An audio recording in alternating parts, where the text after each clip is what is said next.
আসসালামু আলাইকুম, সবাই কেমন আছেন? এই তো নতুন আরও একটি ভিডিও নিয়ে চলে আসলাম। এই তো আজকে রান্না করব হাঁসের মাংস। আর হাঁসের মাংসটা অনেক দিন পরে খাইতেছি। আর আমার তো হাঁসের মাংস অনেক পছন্দ। আর এই হাঁসের মাংসের সোয়াগ আনছিল, এই তো ফ্রেন্ড সরে গেছিলো একটু কাজের জন্য, ওইখান থেকে নিয়ে আসছে হাঁস। আর এই তো মাংসটা এখন রান্না করবো। এদিকে প্যানটা গরম হয়ে গেছে, তেলটা দিয়ে দিলাম। আর হচ্ছে মাংসর পিসগুলো অনেক সুন্দর হয়েছে, কিন্তু এই যে মাংসের যে রানটা থাকে না, ওই রানটা তারা কীভাবে কাটছে আমি বুঝলাম না। আর অনেক পিসগুলো এমন ছোটো ছোটো করছে, আর অনেকগুলা পিস অনেক সুন্দর হয়েছে কাটা। আমার মনে হয়েছে এখন বাসায় নিয়ে আসলে ভালো হতো, আমি সুন্দর করে কেটে নিতাম। ক্লিয়ার করা আছে, নিয়ে আসছে।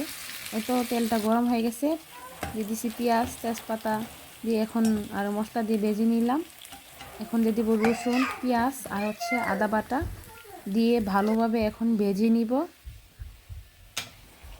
মশলাটা দিয়ে দিলাম, এখন ভালোভাবে ভেজে নিব। আর যদি ভালো করে ভাজা না হয় তাহলে মশলার গন্ধটা থেকে যায়। আর আমার সাথে তো আছে আমার দুইটা মেয়ে, তাদের কথা তো শোনা যাচ্ছে, আমি জানি এই ভিডিওর মধ্যে সবসময় শোনা যায়। আর এই তো ভাজা হয়ে গেছে ভালো করে। এই তো দিয়ে দিলাম মশলা, হলুদ, লবণ, তারপর হচ্ছে গরম মশলা, জিরা, মরিচ, কারি পাউডার দিয়ে এখন ভালোভাবে মশলাটা কষিয়ে নিব। এই তো আমার ভালোভাবে কষানো হয়ে গেছে, এখন দিয়ে দিলাম হাঁসের মাংসটা।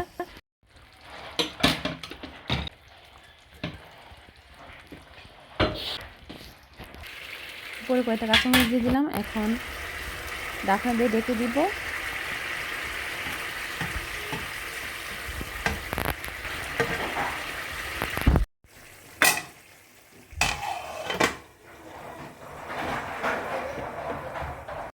এখন দেখব সিদ্ধ হওয়ার কতটুকু বাকি আছে। মাশাআল্লাহ অনেক মজার ঘ্রাণ বের হয়েছে, তো এখন আরও একটু সিদ্ধ হবে। এই তো আমার হাঁসের মাংস রান্না হয়ে গেছে,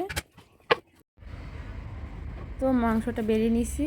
এই তো দুপুরও হয়ে গেছে, এখন চলে আসলাম খাওয়ার জন্য। আর হাঁসের মাংস দেখে তো মনে হচ্ছে সবগুলো আমিই খেয়ে ফেলবো। জানি না কতটুকু খেতে পারি।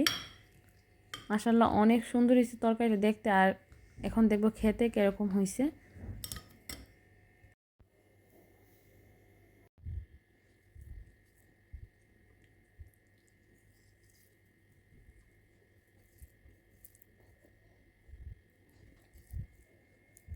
বিসমিল্লাহ।